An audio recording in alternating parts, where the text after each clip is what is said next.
Our next speaker is Sandra Andreychuk, and this is going to be an interesting topic because I think it's timely in terms of what's happened during COVID. People weren't prepared, and she's going to lead us through some areas of where we can be prepared, maybe not for the next pandemic, but as we see our parents aging, what we need to do. So let me give you a little background on Sandra. She's been in the health industry since 1990.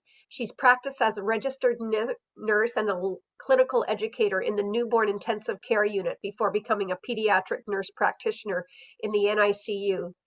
Sandra went on to become a healthcare ethicist in 2013, practicing as the clinical organizational ethicist at Hamilton Health Sciences until 2021.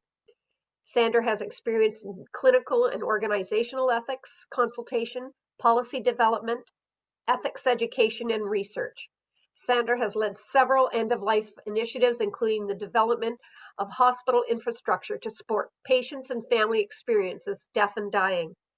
And as the previous ethicist at HHS, Sandra managed the ethics consultation services, providing facilitation and education to teams and mediation of conflict around morally charged issues at healthcare. Sandra completed her Master's of Health Sciences in Bioethics in 2006 from the University of Toronto, and then a Master of Science in Nursing in 2000 from McMaster University. Sandra's primary focus and research efforts are directed towards end-of-life goals of care planning and building hospital infrastructure to support palliative and end-of-care. Sandra is a master training in the Serious Illness Care Program and holds several certifications. And in 2001, Sandra transitioned to the role of advanced healthcare consultant with a focus on supporting individuals and healthcare professionals with end-of-life planning and integration of early palliative care. Sandra, we really look forward to hearing about the benefits of planning for our future healthcare needs when faced with decisions making around serious illness, frailty, and end of life. Thank you, Sandra. Oh, you're muted. How about now? Perfect. Okay, great. Okay, great. So hopefully there won't be any technology problems. I'm actually in the Midwest in the United States. I'm down in Missouri visiting my son who goes to school here. And so I'm here for Thanksgiving. So I'm hoping that nothing will go awry as I'm speaking. So, so far the connection has been good. So can everyone see my screen there? So it thumbs up. Okay, great. So just going to minimize a few things. So as Peggy was saying, I'm from the health industry, so this is going to be switching a little bit in gears from Mark's discussion. I do hope that you find this interesting because this is a topic that actually affects all of us. So whether it be yourself, your loved ones, your clients, your neighbors, eventually, the one certainty we have in life is that we will all come to an end and we will all pass away and die. And so one of the things that I heard Mark and Peggy speak of is this idea of hesitancy and people planning for their future around their finances. Well, I can tell you as an ethicist, this was a huge problem in healthcare. People do not like to talk about death and dying, and they do not like to plan for their future healthcare needs. And so as we age, there are many, many challenges that we're going to face. And, you know, illness is just one of them. And many of us will go through life without facing any serious illness and will gradually decline and will die at a frail, elderly age. And many of us hope to die in our sleep, but the reality is that less than 25% of us have sudden deaths. Most of us will experience some type of chronic condition that progresses throughout our lifespan and causes lots of health ailments that we have to deal with. We also will see a slow decline in our function, our physical function, our overall health and well-being, and our cognitive function as well. We often will progress for greater needs of assistance in activities of daily living. And so these are such things as our bathing, our meal preparation, our mobility. I'm feeling like a bit of the Grim Reaper right now, sharing with you all these great things that we have to look forward to. But we do need to be thinking about these things and being honest with ourselves around aging and our mortality. Many of us will not be able to reside in our homes, and what we will face, given the amount of people that are continuing to live for a very long lifespan, there's going to be long wait lists for alternate levels of housing. So when we can't live in our house, where would we end up? And these are things we need to be thinking about now in our early age versus in our late age. And then also this idea of planning for end of life, for our finance, for our property, and our health. It's sort of all of that should be encompassed when we think about planning for future.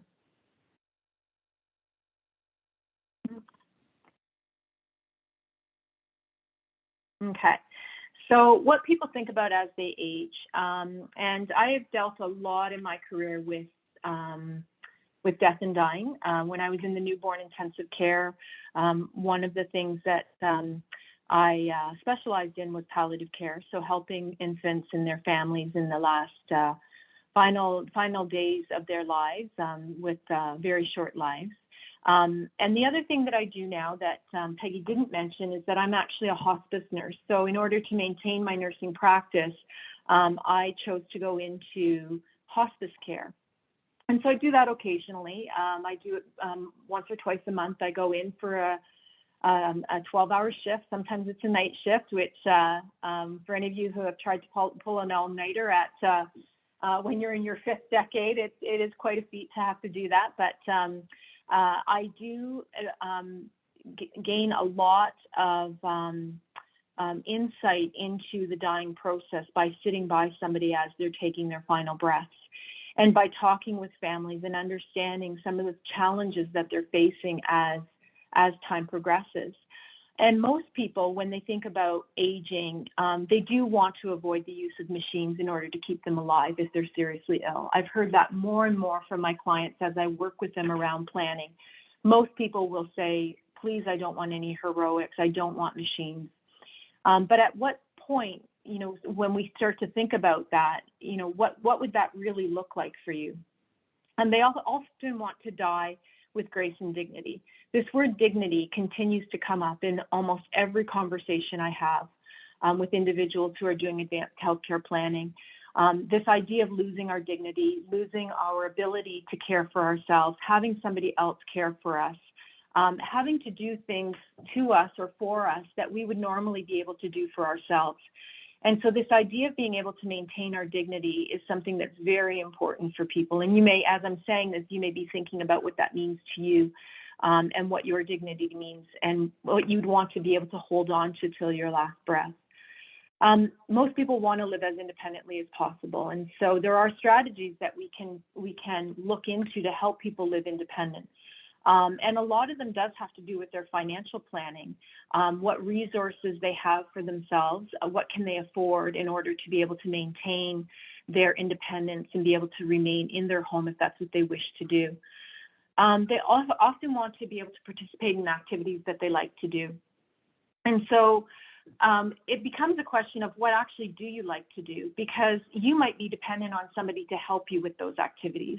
And so I always use the example of my mom. She absolutely loves Jeopardy, and she does not miss a day of Jeopardy. Well, if she's ever in a long-term care facility, I would really want the workers to know that, at 7 o'clock, even though Alex Trebek is no longer with us, my mom still loves Jeopardy and she'd love to have that channel on and for her to watch that. And so it sounds like a silly thing, but when your world becomes smaller and smaller as you age, some of these things that seem meaningless now become very important to you. And we have to start thinking about those things that are very important to us. I want to be able to think clearly and not be in a constant state of confusion. The number one illness that people are most afraid of would be dementia. And so dementia being any cognitive condition that causes a neurodegenerative change or decrease in your abilities. Most people are very, very afraid of losing their memory, losing their capacity. Also, people don't want to be taken advantage of. you know, people will often talk about who they can trust the most and who they would want to make to be in control of their finances, to be their executor, and also to be making decisions on their behalf. And we see this as an ethicist. I used to see this in the health system, where there'd be lots of red flags on people who were keeping their loved ones alive and making decisions that would prolong their life, and in further sort of drilling down on why somebody would want to make a decision that would actually cause somebody greater suffering. In many cases, it was very self-serving. And by that, I mean the son may have been, or son or daughter may have been living in their home, and they were living off mom's paycheck, and didn't want her life to end, because that meant the end to some of the advantages that they were benefiting from having that person alive. So those are things that, you know, we don't like to think about, but that's the reality of life, that these things actually do happen. People also are afraid not necessarily of the fact that they will no longer be with us in the future. I've sat with many people who are not afraid about the idea of dying or no longer being in existence, but what they're afraid of is what that's going to look like the moments to hours before they die. And are they going to struggle, and are they going to experience pain and suffering? And so having these conversations and discussing what their fears are is one way to alleviate that suffering, so that the health professionals really have a good understanding of what somebody's fearful of. I had a woman recently tell me that she was afraid of being what we call intubated, which is being put on life support, and you have a tube put into your throat. And so on further exploration around this, you know, because most people will be sedated when they have this procedure done. And in her experience, she was not sedated. She had a choking episode, and they needed to get an airway into her very quickly. And so they didn't sedate her. And so now her biggest fear as time goes on is the idea of her having things done to her without her being sedated. And so for her, it was really important that she shared that with her family and her power of attorney for personal care, so that if any decisions were going to be made, that it would be clear that she would want to have no insight or feeling around that procedure if that was an option. So even talking about it and putting it in her will made her feel better that may be an opportunity to avoid such an experience again in the future.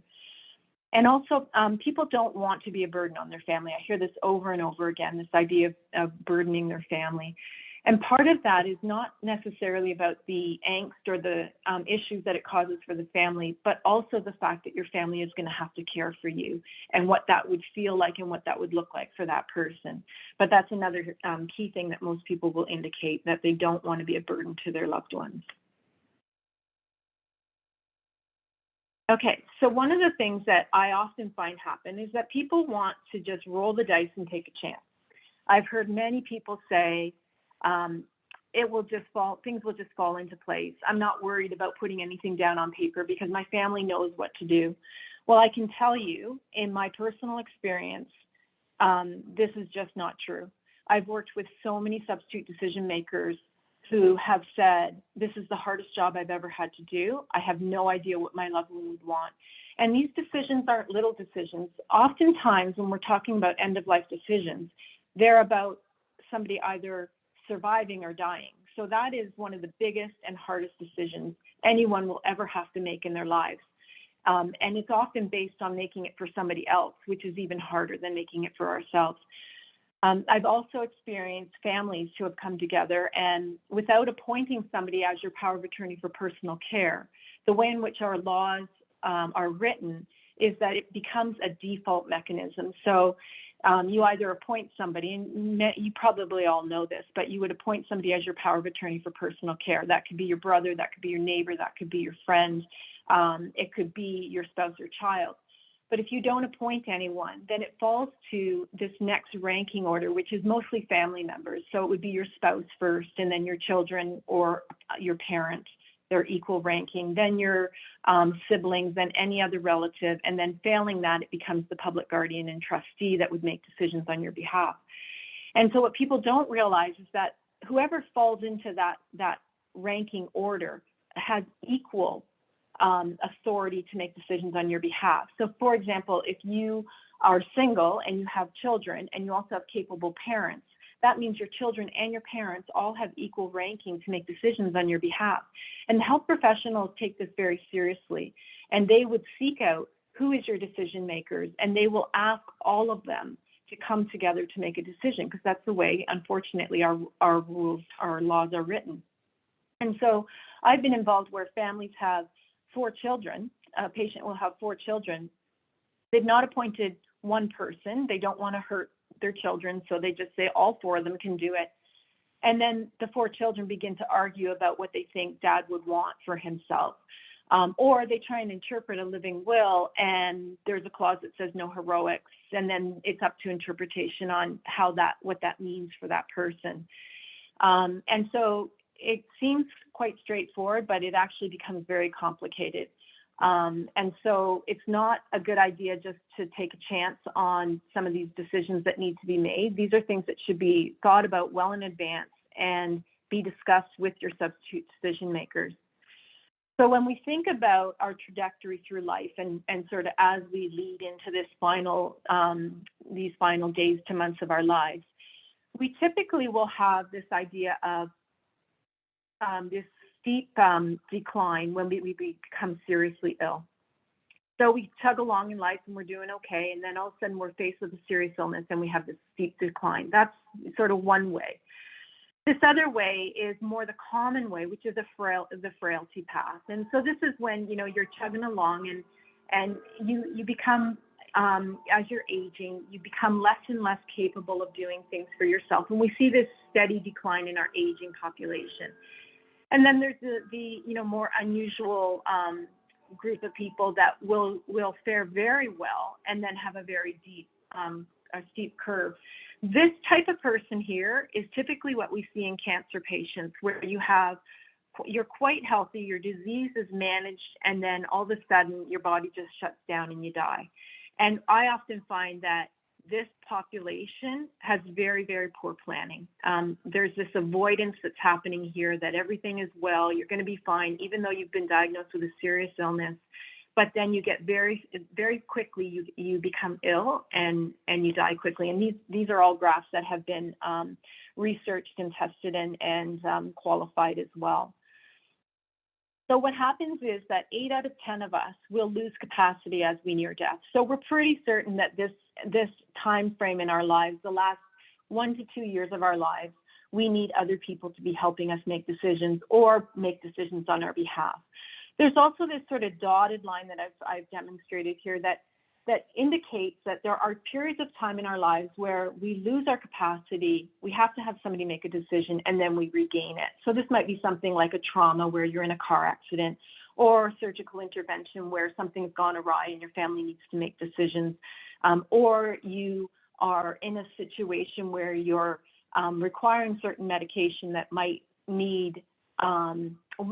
cause you to lose your capacity. So there's also this idea of at moments in our lives, we may need individuals to make decisions for us. So it's not always at the very end of our lives where people will put things off until they can't put it off anymore. And then by that time, it's too late. They've lost the opportunity to be doing any form of advanced care planning, any health directives, or expressing to their family what their wishes are. And then it just becomes a guessing game. So this is what I was trying to demonstrate, this idea of fluctuation of capacity, and our fluctuations become more and more as we near towards death. So if any of you have experienced decision-making in healthcare, you'll know that there's many bits of information that need to come together in order to make a good decision for somebody. So it's not just, let me see, what will this person want for themselves? Oh yeah, I think this is what they want, and the decision's made. There's lots of things that come into play. So when we think about these things, we have to look at the medical science. So the health professionals, so they're on the lower half of this graph, and it really is about knowing what the science is behind the disease that the person has. So their underlying disorder, understanding that underlying disorder, what the standard of care would be, what typically the treatment regime would be, and also how this person has responded to treatment in the past. And we know as we become frail, we actually see an increase in hospitalization. So people will come in with different ailments like urinary tract infection, with confusion, with failure to thrive. They may come in with a cardiovascular event or a pneumonia. So we see as we age, we become more frail and we have more hospitalization. So the hospital team is looking at how did they respond in the past, how frequent have they come in, what was the length of time between admission to hospital. So they're gathering all kinds of medical information about you. The next thing that the healthcare team is doing is they're using their own expertise. And so this is when this idea of trust in your health professional. So to trust the work they've done to be where they are in order to treat you. So the experience that they have, their familiarity with patients that are typical of the disease that you may have yourself.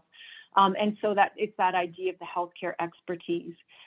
And then the healthcare team will rely on the substitute decision maker or the power of attorney for personal care if one's been appointed to understand what the person's wishes and values are.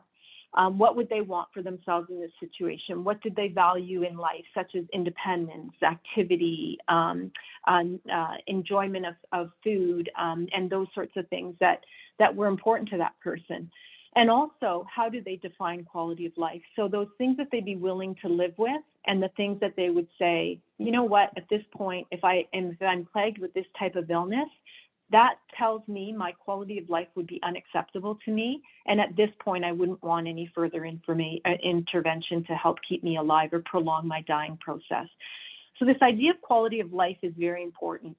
And there is this trade-off between quality and quantity of life. So many of us want to live as long as possible, but at what cost? And that's when we look at what cost means at what quality of life. And so there's this balance that we have to sort of strike between living long, but also living a good life. And that's important to sort of look into and help understand what that quality of living would look like. So it's really important to think about these early conversations about our healthcare preferences because they can benefit all of us. So the benefits here I've sort of demonstrated on these in this table that, you know, if you talk about the things that matter most to you, the things that you want, what your health preferences are, and you have, you know, your own personal reflection on these things, and you investigate sort of what options are available in our health system, it does increase your chance of receiving care that aligns with your own personal and medical goals. We know that it improves quality of living. It helps increase your satisfaction with your overall health and your relationship with your health professionals. It improves you and your family's ability to cope with a serious illness. It eases burden of decision making for your families when you've had discussions about what your wishes are. You begin to have more and earlier hospice care. So hospice care doesn't necessarily need to be in a residential hospice. That can be hospice care at home. It can be in the hospital. It can be within a hospice residential environment. But what it means is that you're going to receive care that actually focuses on your symptoms and maintaining a good quality of life earlier on in the trajectory of your illness, whether that be a serious illness or something like frailty where you have a gradual decline towards death. It also helps with fewer hospitalizations because you are getting the care at home that you want versus this constant chasing of illnesses and having to go into hospital to be treated. And it also improves bereavement outcome. And so what I haven't shared with you is that I have a very personal experience that sort of led me down this path of advanced care planning. And that is an experience I had with my brother-in-law who passed away about almost 12 years ago now. And he had a very aggressive form of cancer. From time of diagnosis to death, he lasted about 18 months. And during that time, he had asked if I would help my sister make decisions on his behalf if there was anything, if it came to that. And so that was about the extent of our conversation about dying. We wanted to believe that he was going to get better. You know, they had slogans all across their house: believe, have faith, trust. And so they wanted to be positive, positive, positive. And so any conversation we had always had to be positive. It couldn't be around death. So he was one of these folks that I showed you that graph where you sort of chug along and you do okay, and then all of a sudden you decline quite quickly. And so he did decline very quickly. In fact, we were in hospital for treatment. He was going to have chemotherapy. He was getting his blood testing done, and he could barely mount a conversation.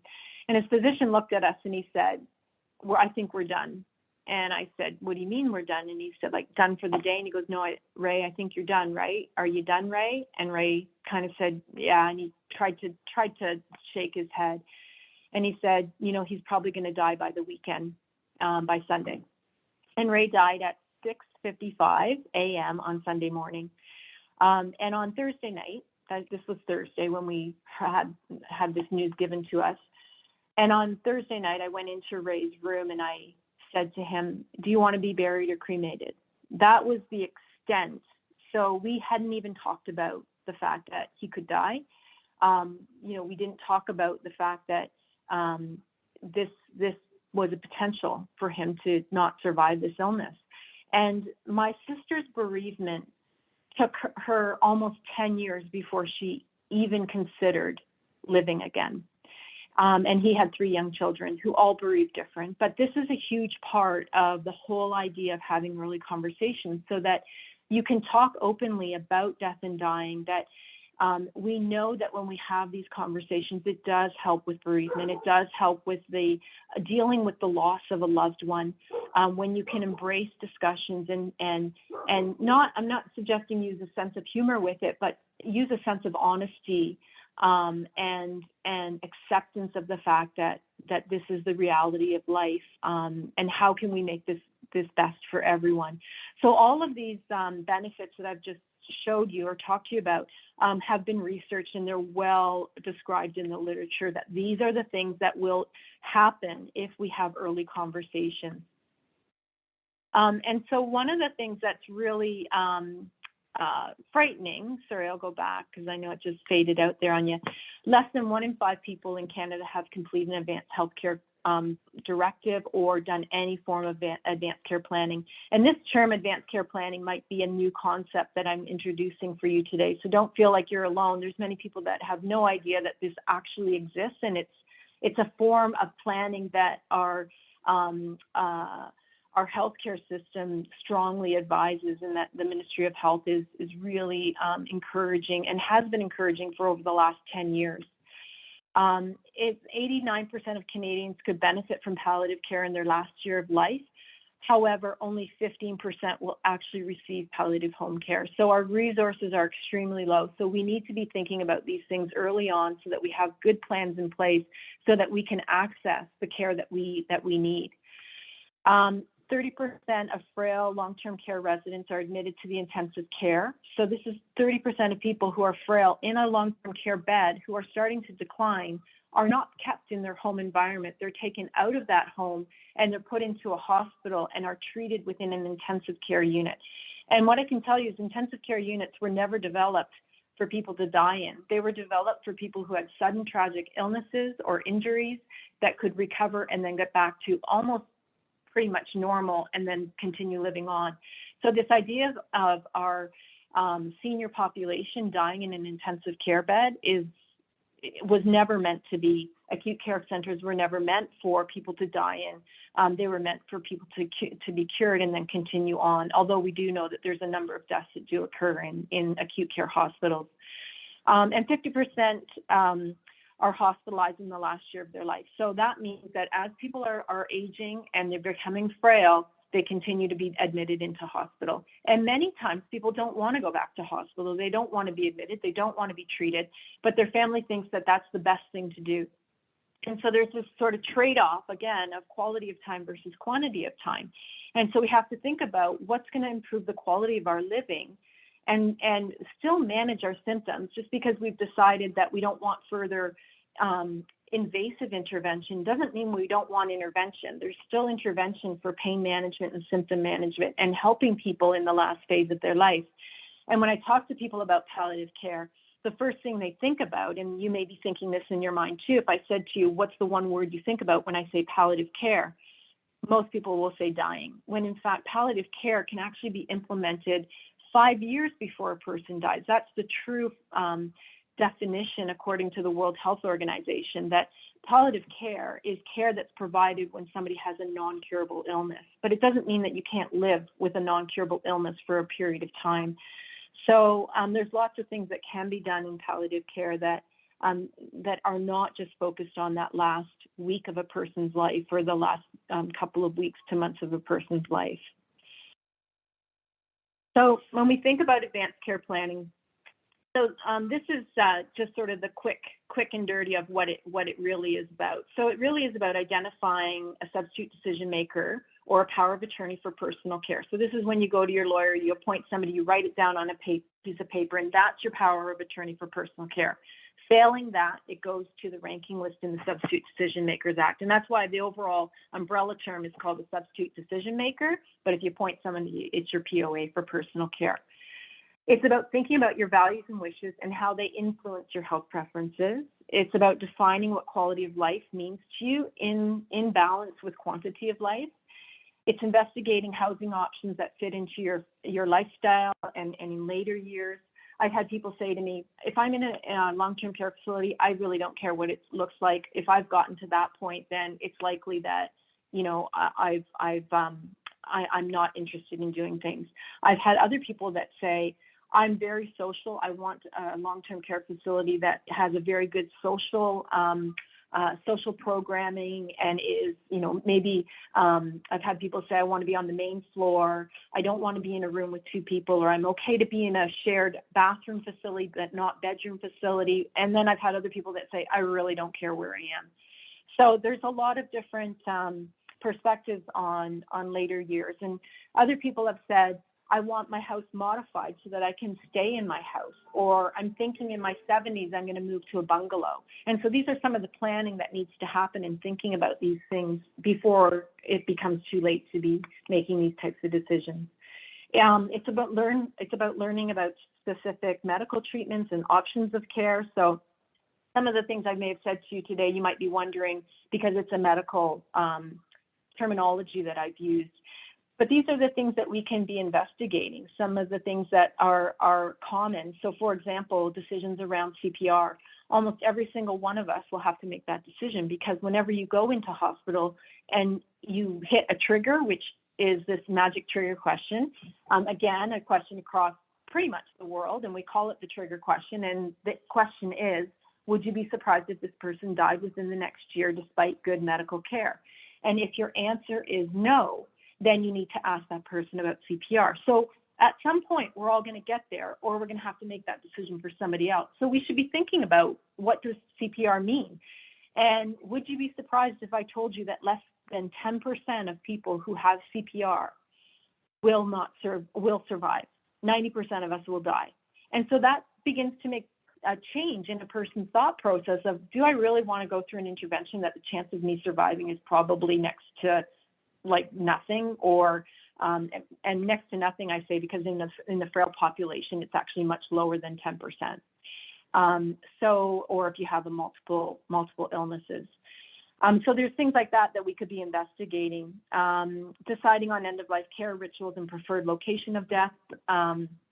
Looking at talking with others about what your future health care preferences are. This is a really important part of advanced care planning. And I've heard lots of people say to me after I've helped them with their advanced directives, I'm just going to, keep this copy in my file. And if it really comes time to it, I'll tell my loved ones where it is. And so that to me is just an avoidance of having to talk about it. And so it really should be things we talk about. I worked with a family recently on Zoom, and the two children who were the POAs were with the parents, and mom had said, I don't want CPR, I don't want a feeding tube, I don't want to have any form of life-sustaining measures. And then the son said, oh, come on, Mom, yeah, you do. And she was like, no, I don't. So they had this open dialogue around what she wanted. And she finally said, listen, I'm 86. I've lived my life. I don't care. I don't want to be in that situation. And if you don't agree with me, I'm going to have to, take you off my list as a power of attorney. So it was a good discussion. And he got out his concerns so that there was no questioning what she really wanted for herself. And then part of this process is documenting your wishes to be shared with others, and then revisiting your plan on a regular basis. So most people will put their living will away, and then they won't look at it for 10 years. And when it's pulled out, somebody who's looking at it is going to say, well, they wrote that 10 years ago. Like, I mean, really, is it meaningful now? So this thing, it should be revisited. So when we think about the life planning model, so you heard Mark talk a lot about the finance, and there's this idea of estate planning, financial, and healthcare as well. And so this is taken right out of the Ministry of Health. So it really is this concept of, when we think about planning and helping our clients plan, we shouldn't just be thinking about property and finances. We should be encouraging them to do this idea of advanced care planning. And many people will say to me, oh, yeah, I've got my funeral plans all in order. Your funeral plans are actually not even really included in this. This is like a whole other separate, I mean, you can go ahead and pick what plot you want, or if you want to be cremated and buried, but that's not really going to help you when somebody's trying to make decisions on your behalf in regards to healthcare and treatment and living and dying. So really, advanced care planning is far more than just funeral planning. And so what's included in advanced healthcare directives? Well, the ones that I do are very fulsome. We go through a lot of information, and I help the client capture that onto an advanced healthcare directive. And so my directives include the quality of life, defining quality of life from the individual's perspective, the preference on residency and housing if they're not able to stay in their current residence, things to consider in the event of a sudden illness or chronic progressive disease, things that would be considered artificial. So when somebody says, I don't want heroics, I don't want major interventions, we go through those major interventions and talk about what that would look like. It also includes direction on CPR if that's something that the person wants or doesn't want, or they don't want to rely on their decision maker to make that decision on their behalf. It talks about feeding tubes. So this is like the number 2 decision that somebody will have to make, especially in a cognitive declining situation or circumstance, because with a disease like dementia, we often will lose our ability to swallow. That's just the natural progression. We know that 1 in 3 people will experience dementia. So if you look to your right, look to your left, one of you will end up with dementia. So this is a true reality of our existence. And so we should be thinking about this idea of feeding tubes. And most people will say to me, I don't want a feeding tube. There are other people that, for whatever reason, their religious or their values or beliefs dictate that that's what they need to have to sustain their lives. So it's something that, is worth exploring further with a health professional so that you have a good understanding of what that would look like. Organ and tissue donation. I had somebody recently say to me, well, I want to donate. And so we talk about that. And so solid organ tissue for research, there's 3 different things, and most people don't know that. And so that's something to consider as well. Sharing of personal health information, I put this in because I've seen lots of families conflict around giving information to others. So power of attorney doesn't want I had a case where it was a young man appointed his dad, the dad didn't want the mom to know any information because they were estranged. They were they had divorced years ago. And so when he was being transferred to another hospital, he told the health professionals, do not give mom any information. And by law, they have to abide by that because he is the POA and he is the keeper of the health information. However, from an ethics perspective, that seems very, very crummy of somebody to do when, it's the other parent. And he had a very, very close relationship with his mom. And so this is just one example of many that I could share with you on people withholding health information from other loved ones or close family members. And because of estrangement between the POA and another person. Pain and symptom management at end of life, you'd be surprised at how many people say, don't give mom any pain medication because we want her awake when we come to visit her. It happens more often than you can imagine. End of life care or rituals or location of death. I always talk to people about, what does your ideal death look like? Where would you want to be? What music would you want playing? Who would you want around you? Are there people you don't want around you? So these are all things that that, give thought to this idea of planning for end of life. The advance directive can be used in many different timelines in your life. So this is just demonstrating. This is a graphic from Australia that I really like the way that they've described this idea of your initial conversations with family and caregivers, and you can use this to talk to your family physician. It can help guide your goals of care if anything does change and you have a hospital admission. It can be revisited, especially when you're considering home support or moving to a long-term care facility. And then, of course, if a person loses capacity, it can be utilized to help guide decisions around medical care and shelter for that person in the last months to years of their life. And then, of course, in order to have your wishes honored as you're dying, it's a good tool to utilize. So you can see throughout the course of life, the advance directive can be very useful and not just solely at the end of a person's life. I've already said this, the family conflict and tension, it really is exaggerated when there is a stressful situation. So, we know families aren't perfect. We know that there often is history, there's sometimes conflict amongst family members, and you add stress and needing to make very difficult decisions about loved ones to that mix, and it just seems to get worse versus better. So the more clear you can be on the things that you want for yourself, the better it is for your family members. I'll share one last story with you. I had a client who was in the ICU. She was 72 years old and she had 4 children, and they all had different ways of thinking about what she'd want. And they were arguing, and she had been on life support for over 3 months, and she was not going to survive the hospital admission. She had a neurodegenerative disease from a virus, and she was dying.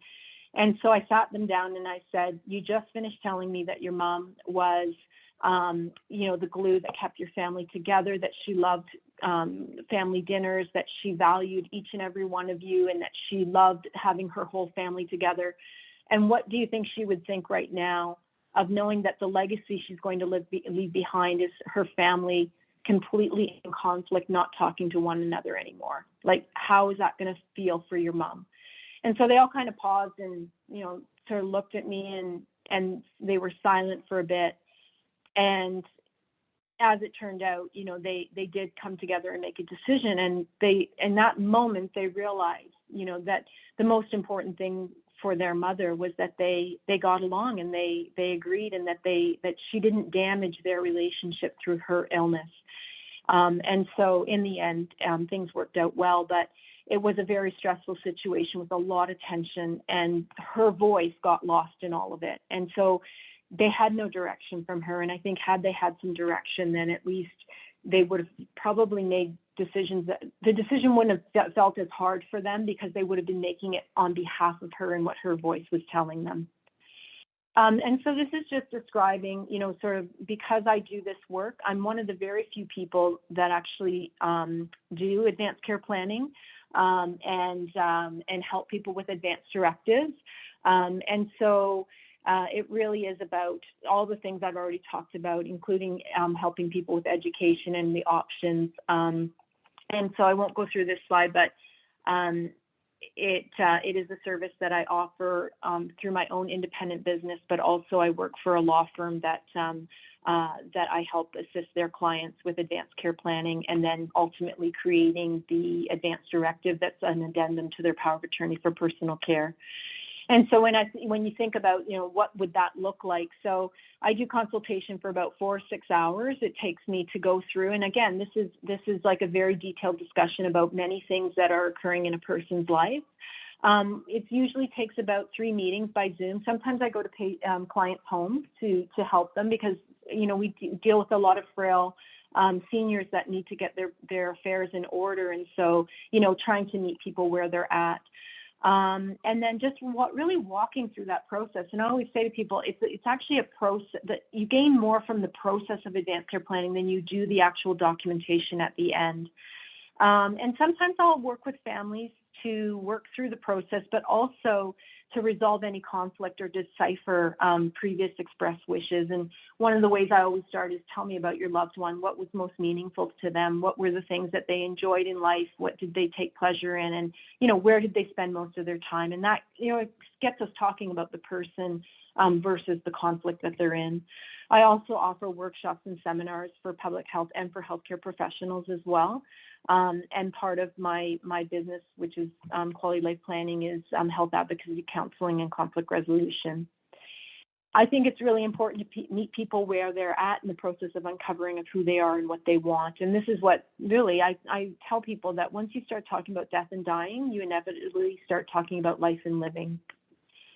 And so it really is an investment in time, energy, and emotion. So it's one thing to just, begin creating plans, but you really begin to understand who you are as a person and the things that you take the most joy out of, and what quality of living means to you, and those trade-offs you're willing to make. And that's it. So I'll open it up for any questions that you might have. Go.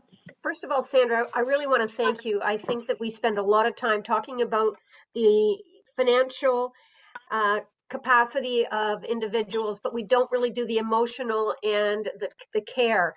And on this call, we have Nicholas Myers, who is our estate, leads our estate stewards area. And we know how important this is because we've spoken together at seniors residences. So they're already in that stage of their life. And when we talk about powers of attorney, it's like deer in the headlights. They have no idea. Many of them have came up and asked us, what does this mean, power of attorneys for wealth? And what does it mean, powers of attorney for health? And so that term is not out there, and it is really incumbent on us to make people aware. So thank you for this, for the opportunities for us to think about how we can help our clients talk about it. Also, it's very similar to the question I asked Mark, and this will be the final question. At what point do we actually talk to the client and their families to get this conversation going? So I think that this should be something that started very early. When we think about advanced care planning, they say any time after the age of 18, we can start doing this. And so it really is, there's more push for family physicians after the age of 60. They can bill for an advanced healthcare planning with their clients once a year. And so what they're struggling with is finding the time to do it. And also the readiness of the patient or the client. People often will think, well, they're not ready to have this discussion, but I think it's a lot easier when you have it when you're younger, and then you start to add to things, right? When you're healthy and well, you're often, your quality of living is very in high regards, when we think about what quality of living means. And so it's often, good practice to just start when you're starting your life planning, really. And I will say one thing, and Nicholas is on the line. We had a client only last week who is a couple. He did not have his powers of attorney in place, and it has cost them a lot of money. I think the bill is $25,000 at this point for the wife to be deemed the power of attorney for health. And if and they'll have to go back again to them for legal representation once the individual passes. So in order to get these things in place, and I think you mentioned while they're in good health is the best time. Yeah. And one thing that I think is important is that if you've changed anything, so I have clients that their ex-partner is their power of attorney for personal care, they become coupled with somebody else, or they want their children. If they haven't changed that and something happens, it's still that person, because that holds a lot of high regard in the courts if you've appointed. So always looking at changing things. So that might be what's happened in this situation. So Sandra, and for those on the line, many of our affiliates, when we meet with a client, we do a complete assessment of the client, and the will becomes part of that in the estate. So we feel that is such an integral part of the financial planning that we do. So that is one of the things we do. So for those of you who are on the line, this recording will be sent out, and there is PD. I want to thank you for the time. and we will investigate if we should do something along this line for your clients in the future. So keep tuned for that.